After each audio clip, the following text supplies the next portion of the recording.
Assalamualaikum warahmatullahi wabarakatuh. Kaifa halukum? Semoga semuanya dalam keadaan sehat dan juga dipermudah dalam mencari ilmu. Teman-teman, di video kali ini saya akan membahas mengenai at-tasrif al-lughawi. Apa itu tasrif lughawi? Berasal dari kata lughoh yang artinya bahasa, maka tasrif lughawi ini adalah perubahan kata bahasa Arab berdasarkan penggunaan sehari-hari. Perubahan-perubahan ini tidak ada dalam bahasa Indonesia, karena dalam bahasa Indonesia, satu kata kerja bisa dipergunakan oleh berbagai macam kata ganti. Contohnya, kata kerja makan. Kata kerja makan ini bisa disandingkan dengan berbagai macam kata ganti. Contoh, kata ganti saya. Kata kerjanya tetap makan. Saya makan. Ketika kata gantinya diganti oleh kamu, maka kata kerjanya tidak berubah, kata kerjanya tetap makan. Kamu makan, saya makan, kamu makan, dia makan, mereka makan. Tidak ada perubahan kata kerja ketika kata gantinya berubah. Sedangkan dalam bahasa Arab, kata kerja akan berubah mengikuti kata ganti yang berubah. Kata ganti dalam bahasa Arab berjumlah 14. Nah, kata ganti ini yang nantinya akan mempengaruhi kata kerja yang digunakan. Kata ganti pertama akan mempengaruhi kata kerja pertama.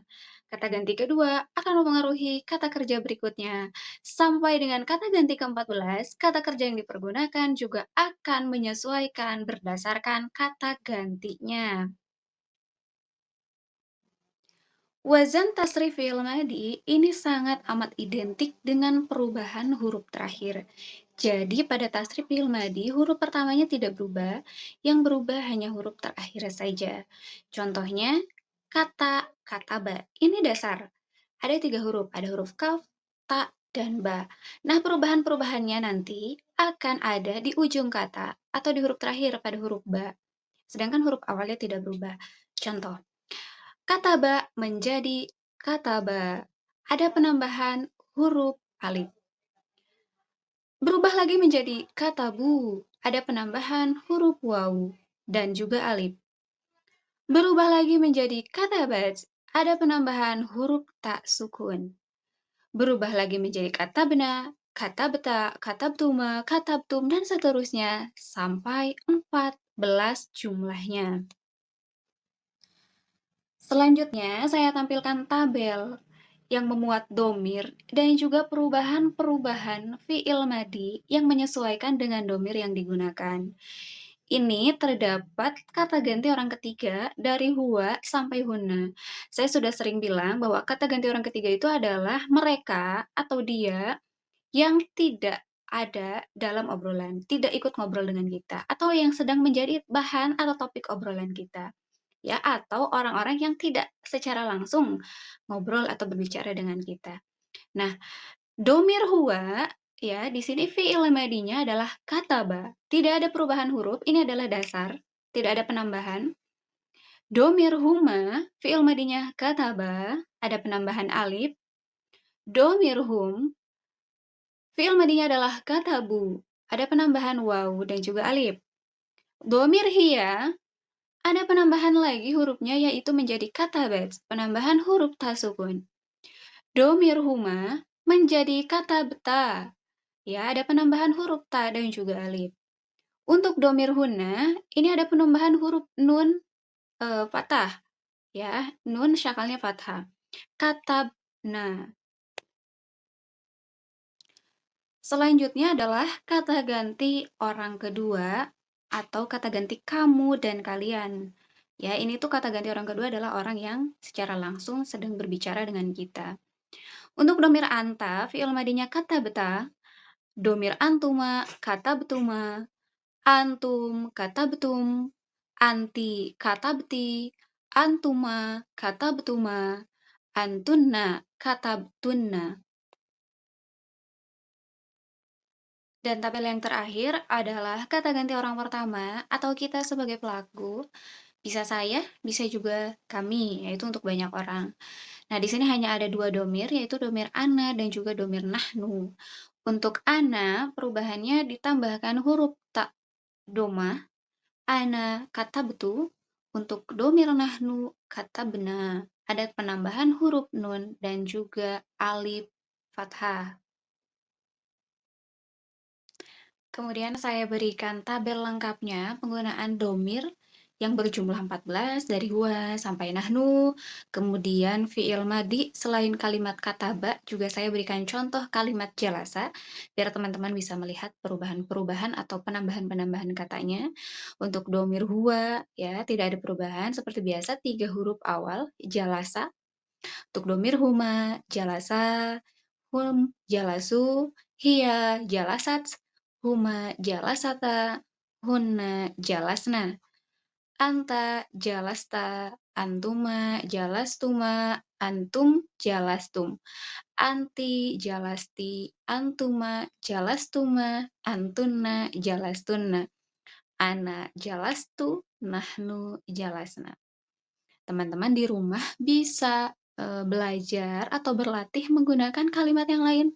Misalnya syaroba, syaroba syaroba, syarobu, syarobat, sarobata, sarobna, syarobata, syarobtuma, syarobetum, syarobti, syarobetuma, syarobtuna, syarobtu, syarobna.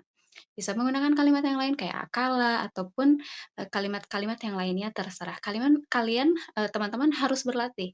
Karena domir ini atau perubahan-perubahan pada fiil madi yang kita sebut dengan tasrif lugawi, ini harus dilatih, dihafalkan wazannya supaya terbiasa digunakan dalam kehidupan sehari-hari. Selesai dengan fi'il madi, kita beranjak ke fi'il mudhari. Nah, pada wazan tasrif fi'il mudhari ini punya ciri khasnya tersendiri, teman-teman. Fi'il mudhari ini perubahannya bukan hanya di akhir kata, bukan hanya penambahan yang ada di akhir kata, tapi juga ada perubahan-perubahan huruf di awal kata. Nah, perubahan-perubahan hurufnya ini yang di awal ini yang merupakan ciri khas tersendiri fi'il mudhari, karena hanya akan diawali oleh 4 huruf, yaitu huruf hamzah, huruf nun, huruf iya, huruf ta, atau kalau kita singkat menjadi anaitu atau anita. Nah, 4 huruf ini disebut dengan huruf mudharaah yang akan terus, mendampingi perubahan-perubahan di awal huruf. Tidak akan lepas dari 4 huruf ini, tidak akan menggunakan huruf yang lain, misalnya huruf ba atau huruf jim, tidak akan. Akan selalu menggunakan 4 huruf ini untuk di awal kata atau di awal kalimat. Saya berikan contoh penggunaan huruf mudharaah yang mengawali setiap kalimat fi'il mudhari. Untuk huruf hamzah saya berikan contoh aktubu, untuk huruf nun saya berikan contoh naktubu, untuk huruf iya saya berikan contoh yaktubu, untuk huruf ta saya berikan contoh taktubu. Lalu penggunaannya bagaimana? Kapan harus menggunakan ta, kapan harus menggunakan iya, kapan harus menggunakan nun, dan kapan harus menggunakan hamzah, kita akan bahas di, slide berikutnya. Ini merupakan tabel, penggunaan domir atau kata ganti orang ketiga yang disandingkan dengan fi'il mudhari. Kita lihat satu persatu perubahannya atau penambahan katanya apa saja. Untuk huwa, tidak ada penambahan kata di akhir, ya, tapi di awal dia menggunakan huruf iya. Iya merupakan salah satu huruf mudharaah dari 4 huruf yang tadi saya sebutkan. Untuk domir huma, huruf awalnya masih menggunakan iya, tapi di akhir ada penambahan huruf, yaitu huruf alif dan juga huruf nun. Untuk domir hum, ya, atau mereka nih, mereka laki-laki, di awal tidak ada perubahan huruf, masih menggunakan huruf iya, tapi di akhir ada penambahan huruf wawu dan juga nun, ya. Jadi huwa yaktubu, huma yaktubani, hum yaktubuna. Kita beranjak ke domir hiya. Domir hiya dengan huwa ada sedikit perubahan di awal kata, ya. Untuk domir hiya ini menggunakan huruf ta, bukan lagi menggunakan huruf iya. Di akhir kata tidak ada penambahan huruf, ya, hiya yaktubu.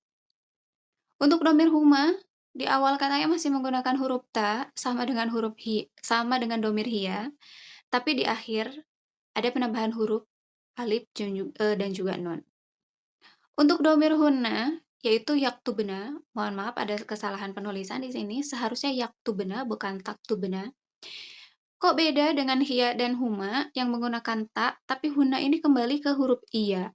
Betul, penggunaan hunna ini sama dengan huwa, huma, hum, jadi di awal dia menggunakan huruf iya lagi. Yaktubna, ya, di akhir kata ada penambahan huruf nun yang di fathah. Jadi kalau kita baca lengkapnya, huwa yaktubu, huma yaktubani, hum yaktubuna, hiya taktubu, huma taktubani, hunna yaktubna. Nah, ini untuk kata ganti orang kedua, ya, kita juga bisa lihat perubahannya. Kata ganti orang kedua ini dari anta sampai antuna, yang mana fiil mudhari'nya huruf awalnya tidak ada perubahan, semuanya sama menggunakan huruf ta. Yang berubah hanya di akhirnya saja. Seperti anta taktubu, antuma taktubani, antum taktubuna, anti taktubina, antuma taktubani, antunna taktubna. Kemudian yang terakhir ini adalah kata ganti orang pertama atau kita sebagai pelaku, ada domir ana dan juga nahnu. Untuk ana dan nahnu, di akhir kata tidak ada penambahan huruf, hanya ada perubahan-perubahan huruf di awal saja. Untuk ana yaitu menggunakan huruf hamzah, dan untuk nahnu menggunakan huruf nun. Seperti ana aktubu, nahnu naktubu. Demikian penjelasan mengenai tasrif lughawi pada fiil madi dan juga fiil mudhari. Mudah-mudahan ada nilai kebermanfaatan yang bisa teman-teman ambil dari video ini dan juga silahkan diterapkan, dihafalkan, diaplikasikan pada kehidupan sehari-hari supaya ilmunya semakin berkembang dan juga semakin bermanfaat. Syukran ilaliko. Assalamualaikum warahmatullahi wabarakatuh.